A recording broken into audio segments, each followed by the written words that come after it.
Кани сумасшедший. Но если он был бы сумасшедшим, он не смог бы создать бизнес, который стоит $3,5 миллиарда.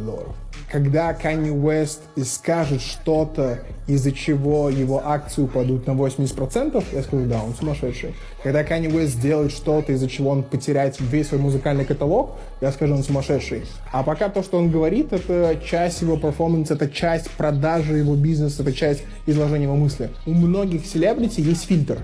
Многие селебрити понимают о том, что, ребят, меня смотрят там 1,5 миллиарда человек, я не могу говорить о том, что я думаю. Фараон не может сказать о том, о чем он переживает. Скриптонит не может сказать, о чем он переживает. А у Кани почему-то этого фильтра нет.